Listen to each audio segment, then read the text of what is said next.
हमारे पास एक 45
किसी भी पेशेंट के पित्त की नली में नहीं होते हैं, तो ऐसा केस बहुत मुश्किल था, क्योंकि 250 स्टोन निकालना या उससे ज़्यादा स्टोन निकालना अपने आप में एक बहुत बड़ा चैलेंज है।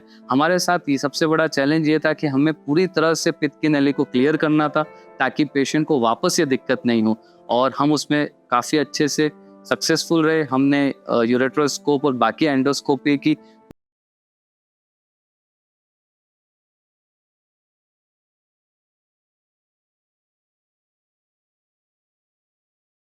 पूरी तरह क्लियर कर दिया और ऑपरेशन सक्सेसफुल रहा। ऑपरेशन के दूसरे ही दिन पेशेंट को काफ़ी